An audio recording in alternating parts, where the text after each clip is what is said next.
Pada kesempatan kali ini, saya akan menjelaskan tentang kesiagaan darurat, pemberantasan wabah zoonosis, dan partisipasi masyarakat. Yang pertama, kita harus mengetahui dulu apa itu kesiagaan darurat dan siapa yang menyusun pedoman kesiagaan darurat. Nah, kesiagaan darurat merupakan kegiatan penyusunan kebijakan, sistem, rencana, pedoman, dan prosedur, serta identifikasi sumber daya yang diperlukan untuk mengelola respon yang efektif dan tepat waktu untuk menangani keadaan darurat penyakit hewan.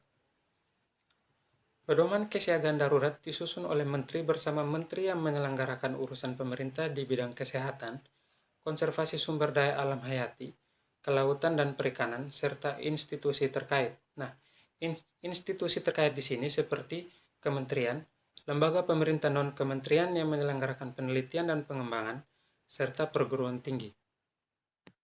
Yang kedua, pada pedoman kesiagaan darurat, kita harus mengetahui apa yang dimaksud dengan disosialisasikan dan disimulasikan. Nah, pedoman kesiagaan darurat ditetapkan dengan peraturan menteri. Dan yang dimaksud dengan disimulasikan yaitu menguji cobakan tindakan respon cepat apabila terjadi wabah yang harus dilakukan oleh setiap pemangku kepentingan sesuai dengan peran dan kewenangannya. Nah, pemangku kepentingan dalam ketentuan ini seperti otoritas veteriner di provinsi dan kabupaten atau kota, kementerian, lembaga pemerintah, non-kementerian, perguruan tinggi, asosiasi peternakan, asosiasi profesi, dan lembaga swadaya yang bergerak di bidang kesehatan hewan. Kemudian yang ketiga, mengapa pedoman kesiagaan darurat perlu dievaluasi? Karena pedoman kesiagaan darurat yang telah ditetapkan itu harus dievaluasi sesuai dengan kebutuhan.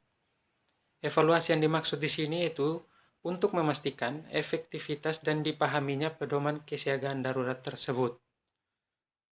Yang keempat, siapa yang membuat pernyataan atau pengumuman wabah zoonosis? Pernyataan wabah zoonosis harus diumumkan oleh menteri, gubernur, dan bupati atau wali kota sesuai dengan kewenangannya kepada masyarakat. Kemudian yang kelima, siapakah pihak otoritas veteriner dan apa syarat dan wewenang seorang otoritas veteriner? Nah, otoritas veteriner adalah kelembagaan pemerintah atau kelembagaan yang dibentuk pemerintah dalam pengambilan keputusan tertinggi yang bersifat teknis kesehatan hewan dengan melibatkan keprofesionalan dokter hewan dan dengan mengerahkan semua lini kemampuan profesi, mulai dari mengidentifikasi masalah, menentukan kebijakan, mengkoordinasi pelaksanaan kebijakan, sampai dengan mengendalikan teknis operasional di lapangan.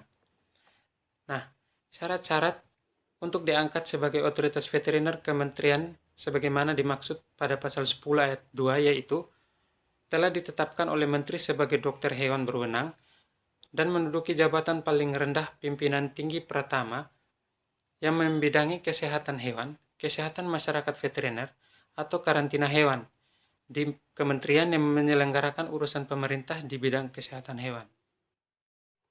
Yang keenam, bagaimana penanggulangan zoonosis yang bersumber dari satwa akuatik, satwa liar, dan hewan keperluan khusus. Nah, dalam hal wabah zoonosis yang bersumber pada hewan yang seluruh atau sebagian siklus hidupnya berada di lingkungan perairan, pemberantasannya itu dilakukan dengan berkoordinasi dengan kementerian yang menyelenggarakan urusan pemerintah di bidang kelautan dan perikanan.